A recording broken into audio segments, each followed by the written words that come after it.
आरोग्य भारती के अखिल भारतीय प्रतिनिधि मंडल सम्मेलन 2024 शुभारंभ कार्यक्रम में शामिल होने पहुंचे मध्य प्रदेश विधानसभा अध्यक्ष नरेंद्र सिंह तोमर का कहना है कि आने वाला कल स्वस्थ, स्वच्छ और श्रेष्ठ भारत का है। भारतीय स्वास्थ्य पद्धतियों को अपनाते हुए रोगमुक्त समाज के निर्माण की दिशा में आरोग्य भारती महत्वपूर्ण भूमिका निभा रही है।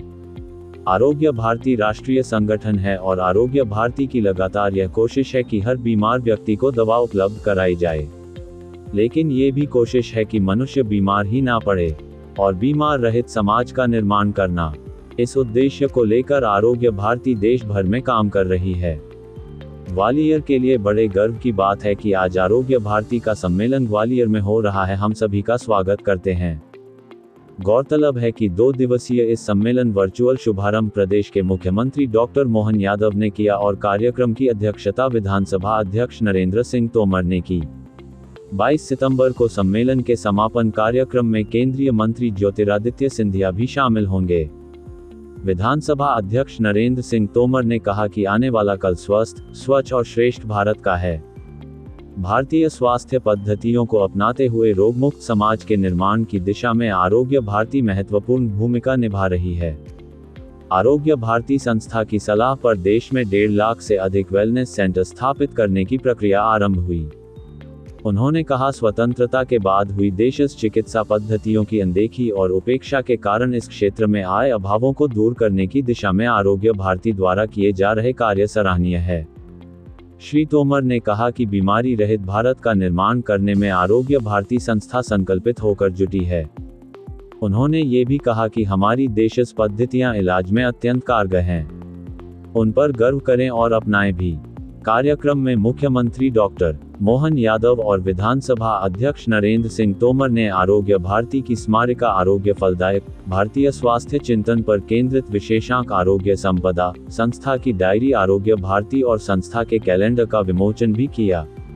कार्यक्रम में जयपुर से पधारे योगाचार्य पंडित दामोदर लाल शर्मा को स्व माधवराव धाकर स्वस्थ जीवन शैली पुरस्कार से सम्मानित किया। इससे पहले विधानसभा अध्यक्ष नरेंद्र सिंह तोमर ने भगवान धन्वंतरी व मां भारती के चित्र के समक्ष दीप प्रज्वलित कर आरोग्य भारती के अखिल भारतीय प्रतिनिधि मंडल सम्मेलन का शुभारंभ किया। आरंभ में आरोग्य भारती के क्षेत्रीय संगठन मंत्री भोलानाथ ने भगवान धन्वंतरी स्तवन का वाचन किया। इसके बाद आरोग्य भारती संस्था के अखिल भारतीय अध्यक्ष डॉक्टर राकेश पंडित ने सम्मेलन की भूमिका और संस्था के कार्यों पर प्रकाश डाला। अंत में आरोग्य भारती के अखिल भारतीय सचिव TN मंजुला ने सभी के प्रति आभार व्यक्त किया। स्वागत उद्बोधन आरोग्य भारती के पदाधिकारी डॉक्टर सत्य प्रकाश बत्रा ने दिया। कार्यक्रम में आयुष मंत्रालय भारत सरकार के आयुर्वेद सलाहकार डॉक्टर कौस्तुभ उपाध्याय, लद्दाख से आए डॉक्टर पद्मा गुरुमेत, आरोग्य भारती के संरक्षक एवं देश के जाने माने नेत्र चिकित्सक डॉक्टर प्रवीण भावसार, आरोग्य भारती के अखिल भारतीय अध्यक्ष डॉक्टर राकेश पंडित, उत्तर प्रदेश से आए प्रतिष्ठित होम्योपैथिक विशेषज्ञ डॉक्टर BN सिंह, पूर्व राज्यपाल प्रो कप्तान सिंह सोलंकी, राष्ट्रीय स्वयंसेवक संघ की अखिल भारतीय कार्यकारिणी के सदस्य सुरेश सोनी, विधायक मोहन सिंह राठौर तथा श्रीयुत श्रीधर पराड़कर सहित देश भर के 750 कार्यकर्ता और पदाधिकारी शामिल हुए हैं। ग्वालियर के राजमाता विजयाराजे सिंधिया कृषि विश्वविद्यालय के दत्तोपंत ठेंगड़ी सभागार के सम्मेलन आयोजन स्थल पर आरोग्य भारती द्वारा भारतीय देशज अर्थात आयुर्वेद व अन्य वैकल्पिक पद्धतियों पर प्रदर्शनी भी लगाई गई है। विधानसभा अध्यक्ष नरेंद्र सिंह तोमर ने इस प्रदर्शनी का दीप प्रज्वलन कर उद्घाटन किया। साथ ही प्रदर्शनी का जायजा भी लिया। संवाददाता रिपोर्ट, समाचार network Madhyanchal today digital Gwalior.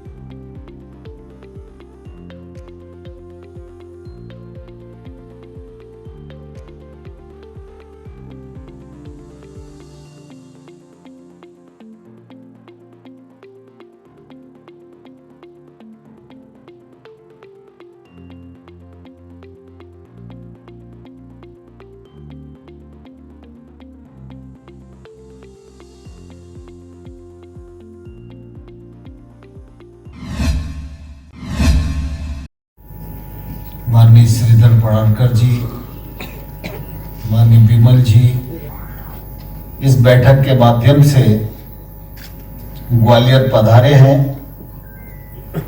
मैं भी ग्वालियर का एक कार्यकर्ता हूं, इस नाते आप सबका हृदय से बहुत बहुत स्वागत है, बहुत बहुत अभिनंदन है। आरोग्य भारती के बारे में अभी आदरणीय पंडित जी ने विस्तार रखी है। आरोग्य भारती लगभग 20-22 वर्षों से काम कर रहा है और मैं समझता हूं कि अब आरोग्य भारती की उपस्थिति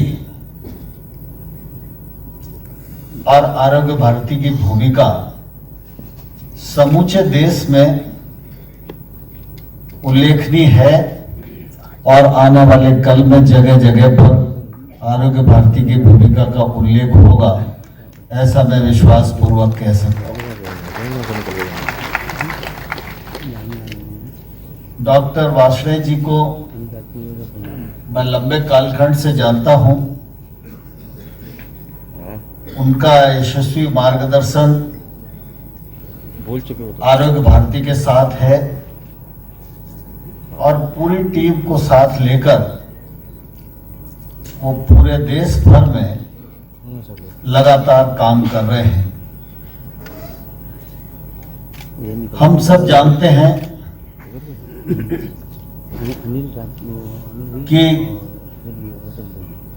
सबसे पहली प्राथमिकता अगर मनुष्य की कोई है तो रोग रहित काया ही है। लेकिन यह हम जानते भी हैं, लेकिन जब जीवन में मानने की बात आती है तो हम लोग मानते नहीं हैं। यही हमारे दुख और दुरावस्था का कारण है। देश को आजादी मिली, उसके बाद कई विषय निश्चित रूप से सरकारों की दृष्टि से ओझल हुए, क्योंकि हम सब इस बात को भलीभांति जानते हैं